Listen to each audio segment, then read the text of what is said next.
किसी भी सीरीज में या किसी भी जगह पे इस पूरे टोटल पाकिस्तान की क्रिकेट का अगर आपको कहीं पे भी फेलियर नजर आए तो आपको सबसे पहले मोहम्मद हफीज नजर आएगा और वो कहीं पे भी पीछे नहीं है। अब क्रिकेटर्स भी इसको कह रहे हैं कि किसी तौर पर भी ये पाकिस्तान के हक में ऑस्ट्रेलिया का टूर नहीं होता। फिर तो हम टूर पे नहीं जाते।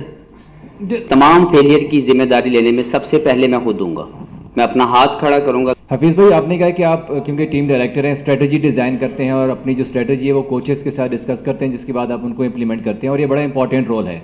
माजी में हमने देखा कि जब टीम जीतती है तो फिर सारे उस टीम का जो जीत का है वो क्रेडिट भी लेते हैं, लेकिन जब टीम हारती है तो फिर सिर्फ कप्तान को ही मुरद इल्ज़ाम ठहराया जाता है या फिर कोच को ज़्यादातर उसके ऊपर इल्ज़ाम लगाए जाते हैं और उसके बाद फिर हमने देखा है माजी में जो होता रहा है। तो अब पहले तो दुआ है कि पाकिस्तान टीम अच्छा परफॉर्म करे, लेकिन अच्छा परफॉर्मेंस अगर नहीं होती ऑस्ट्रेलिया में तो फिर इसकी जिम्मेदारी कौन लेगा?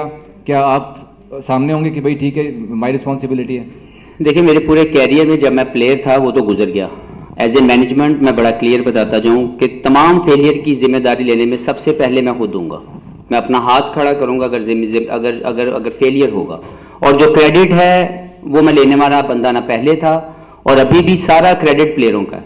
जब हम परफॉर्म करेंगे तो वो प्लेयरों के, जब वो अच्छी परफॉर्मेंस है तो क्रेडिट प्लेयरों का है। रिस्पॉन्सिबल बंदा ये बैठा हुआ है, कहीं भी आपको पीछे हटता हुआ नजर नहीं आएगा। तो कोई भी अगर किसी भी सीरीज में या किसी भी जगह पे इस पूरे टोटल पाकिस्तान की क्रिकेट का अगर आपको कहीं पे भी फेलियर नजर आए तो आपको सबसे पहले मोहम्मद हफीज नजर आएगा और वो कहीं पे भी पीछे नहीं हटेगा। बहुत अच्छी बात है पाकिस्तान क्रिकेट बोर्ड की कि इंडिजिनस कोचिंग रिसोर्सेज जो हैं उनके ऊपर भरोसा किया है और उनको मौका दिया है। आप टीम डायरेक्टर होने के साथ डिफेक्टिव बैटिंग कोच भी हैं, तो क्या बेहतर ना होता कि वहाँ पर कोई बहुत experienced who had performed wonderfully well उस बैट्समैन को जो है वो आप बैटिंग कोच के तौर पर भी ले आते ताकि वो भी जो है वो उस में शामिल होता? और क्या आप नहीं समझते गॉड फॉरबिड अगर पाकिस्तानी बैटिंग फेल होती है तो all the daggers will be drawn at you?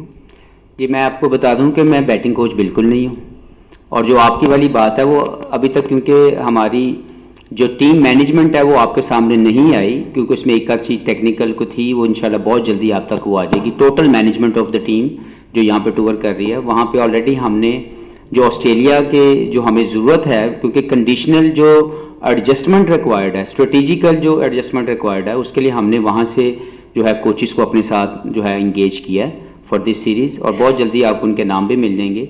Hafeez, सबसे पहले तो आपको मुबारकबाद कि एक अहम ओहदे पर आपको जिम्मेदारी मिली है और बड़ा मुश्किल जॉब है, क्योंकि टीम जीते या हारे, जीत पर की तो हर कोई क्रेडिट लेता है, हार का कोई नहीं लेता। तो जैसा पहले भी आपने कहा कि अगर टीम हारेगी तो ऑस्ट्रेलिया का मुश्किल टूर है और साबिक क्रिकेटर्स भी इसको कह रहे हैं कि किसी तौर पर भी ये पाकिस्तान के हक में ऑस्ट्रेलिया का टूर नहीं होता। फिर तो हम टूर पे नहीं जाते। बिल्कुल आपकी सही बात है। आपकी क्या, जिस तरह इंग्लैंड ने एक जारहाना टेस्ट क्रिकेट खेलना शुरू किया है, क्या हम उस तरह की क्रिकेट खेलेंगे या हम अपनी क्रिकेट खेलेंगे? देखें, हर एक टीम के अपना एक विनिंग मंत्र है और हर टीम के अपनी एक स्ट्रेटेजी है कि जिस तरह उन्होंने किसी भी जगह पे कामयाब होना। ये ज़रूर है कि पाकिस्तान क्रिकेट किसी के मुताबिक नहीं खेलेगी, लेकिन पाकिस्तान का अपना खेलने का एक अपने तरीके से मैच जीतने की जो स्ट्रेटेजी है वो हमने बनानी है इंशाल्लाह ताला, वो हमने बनाई भी है। उस पर हमने पिछले 5 दिन से काम भी किया है। कोई भी चीज़ थोड़ी सी बदलने में या थोड़ा सा उसको ट्यून करने में या एडजस्ट करने में थोड़ा सा टाइम लगता है, उसके अंदर मज़ीद मौके मिलने हैं।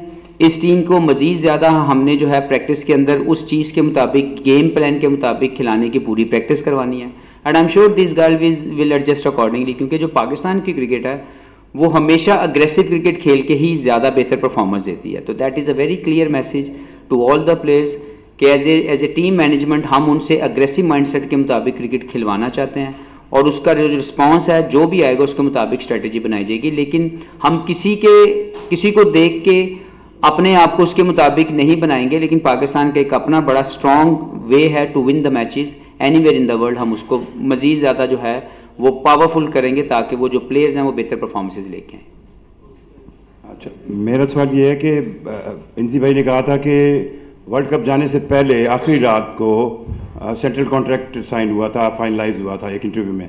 जो नई चीज़ थी उसमें ABCD कैटेगरी थी। अब आपकी बातों से लग रहा है मुझे कि रेड बॉल और वाइट बॉल की साइंस दोबारा आने लगी है। क्या जो NOC रिवाइज NOC पॉलिसी होगी, हम कह सकते हैं वो रिवाइज सेंट्रल कॉन्ट्रैक्ट होगा, और दूसरा आपने खुद कहा कि प्लेयर्स हंगर है, उनमें भूख है ऑस्ट्रेलिया में खेलने में। अगर हारिस रऊफ को रेड बर्गर नहीं खाना और उसमें वो उसकी भूख नहीं है, तो क्या आपको नहीं लगता कि उसको हम बिग बैश में एक ऑप्शन रखें आने वाले T20 वर्ल्ड कप के लिए जो 5 महीने में? और वहाब रियाज साहब जिन्होंने उसको बारे में स्टेटमेंट दी, उन्होंने खुद ऑस्ट्रेलियन टूर 2019 से 2 महीने पहले रिटायरमेंट ली थी।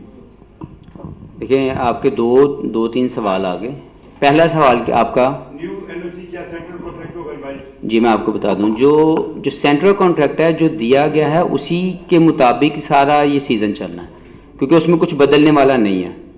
लेकिन जो सेंट्रल कॉन्ट्रैक्ट देने की सबसे पहली वजह होती है वो ये होती है कि वो 1 प्लेयर या 25 या 30 प्लेयर जितने भी प्लेयर हैं वो फ्यूचर टूर प्रोग्राम के मुताबिक अवेलेबल होंगे पाकिस्तान के लिए, और उसी के मुताबिक उनकी कैटेगरीज बनती हैं। जो टॉप परफॉर्मर होता है तीनों फॉर्मेट का, वो उसको कॉन्ट्रैक्ट जो है वो A मिलता है, और किसी को B मिलता है, किसी को C मिलता है, on the basis of performances and जो भी इसका क्राइटेरिया सेट होता है। तो अगर कोई भी चीज़ जो की जाएगी रिगार्डिंग NOC, तो वो पाकिस्तान की प्रायोरिटी के लिए की जाएगी। कतन ऐसा नहीं है कि किसी को किसी भी इंटरनेशनल लीग से खेलने से रोका जाएगा, लेकिन अगर पाकिस्तान इज द प्रायोरिटी, फिर आपको NOC को लेके ये नहीं हो सकता कि पाकिस्तान आपकी सेकंड प्रायोरिटी हो जाए और जो लीग्स हैं वो आपकी फर्स्ट प्रायोरिटी हो जाए। तो पाकिस्तान की अगर प्रायोरिटी आपके सबसे पहले है और आपके दिमाग में अव्वलीन तरजीह अगर पाकिस्तान है, तो फिर सबसे पहले अवेलेबिलिटी पाकिस्तान के लिए होनी चाहिए। और दूसरा जो सवाल था आपका, वो हारिस रऊफ अगर लाल बर्गर नहीं खाना चाहता तो हमें उसको व्हाइट पावर के लिए रखना चाहिए? नहीं, देखें, ये हर इंडिविजुअल की अपनी विश है। मैंने एज ए टीम डायरेक्टर जब मुझे ये रोल मिला तो मैंने सबसे पहले वो जो सेंट्रल कॉन्ट्रैक्टेड प्लेयर थे उनसे तो मुझे पूछने की जरूरत ही नहीं थी, because they have to be available. जो नॉन कॉन्ट्रैक्चुअल प्लेयर थे मैंने उनको कॉल की और मुझे लगा कि यार मैं इनको एक क्लियर मैसेज, एक कम्युनिकेशन का जो एरर पहले कहा जाता रहा है कि जी कम्युनिकेशन नहीं हो पा रही या बेहतर कम्युनिकेट नहीं किया गया, आई कॉल्ड एवरीवन कि यार मुझे लगता है कि आप पाकिस्तान के प्लान के अंदर हमारे हैं, आप अपनी अवेलेबिलिटी दें। और उसी की वजह से जो हारिस रऊफ हैं वो एक शाम पहले या एक रात पहले चीफ सेलेक्टर के पास गए और पहले उन्होंने शायद उनके साथ कमिट किया कि he wanted to play test cricket, for some reason उनको लगा कि उन्होंने नहीं खेला। जब उनकी देखी गई रिपोर्ट फ्रॉम द फिजियो, तो फिजियो की रिपोर्ट में उनके जिस्म के किसी कोने में भी कोई ऐसा इशू ही नहीं है कि जिसकी वजह से वो टेस्ट क्रिकेट ना खेल सकें। तो ये सोच रखना कि टेस्ट क्रिकेट को नहीं खेलना चाहता या फोर्सफुली खेलना चाहता है, ये बिल्कुल गलत है। एक इंडिविजुअल की अपनी अंडरस्टैंडिंग है कि वो ये सोचता है कि उसने रेड बॉल क्रिकेट अगर नहीं खेलनी तो ये उसका एक इंडिविजुअल एक्ट है या उसकी इंडिविजुअल सोच है। लेकिन सेंट्रल कॉन्ट्रैक्ट जो दिया गया था वो इसलिए दिया गया था कि तमाम प्लेयर हर फॉर्मेट के लिए अवेलेबल होंगे अगर हमें उनकी जरूरत पड़ जाए।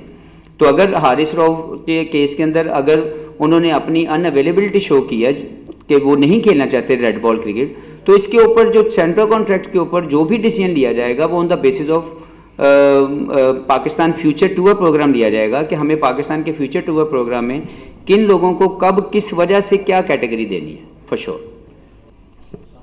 हफीज, आपको बहुत मुबारक हो टीम डायरेक्टर का ओहदा संभालने के लिए। दूसरा ये कि दौरा ऑस्ट्रेलिया पाकिस्तान के लिए हमेशा मुश्किल रहा है और हमने पीछे देखा कि पाकिस्तान की स्ट्रेंथ उसकी बॉलिंग लाइनअप रही है। तो इस दौरे में पाकिस्तान के पास हारिस रऊफ नहीं है, नसीम शाह नहीं है, तो क्या समझते हैं कि उनके बगैर इस बॉलिंग लाइनअप के लिए कितने चैलेंजेस होंगे? देखिए, एक्साइटिंग चैलेंज है। मैं समझता हूं कि मैं एक्साइटिंग चैलेंज इसलिए बार बार कह रहा हूं कि हमेशा जब आप कुछ गेन करना चाहते हैं तो आपके अंदर एक एक्साइटमेंट आती है।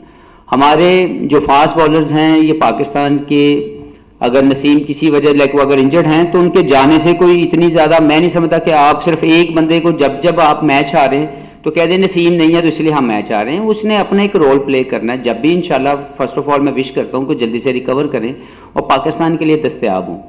दूसरा, अगर वो नहीं भी हैं तो सिर्फ हर फेलियर को उनकी गैर मौजूदगी के ऊपर डालना ठीक नहीं है।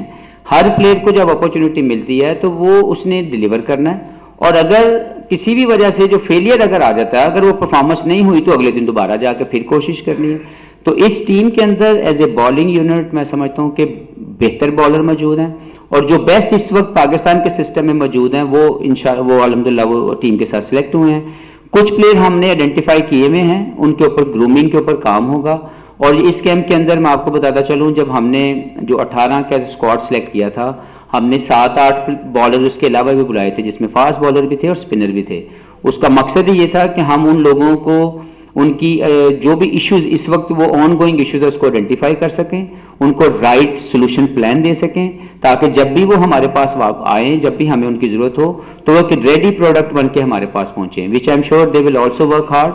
लेकिन इस वक्त के स्क्वाड के अंदर जो न्यूजीलैंड जो भी ऑस्ट्रेलिया टूर के लिए जा रहा है, मेरी बहुत स्ट्रांग जो है वो गट फीलिंग है कि ये वाली बॉलिंग लाइनअप जरूर वहां पे जो है वो जीतने वाली जो है वो परफॉर्मेंस देगी। और 20 विकेट लेने जब आप लेंगे तो आपके पास जीतने के ज्यादा चांसेस हैं। तो मुझे लगता है कि हमारी इस बॉलिंग के अंदर वो तमाम चीजें मौजूद हैं।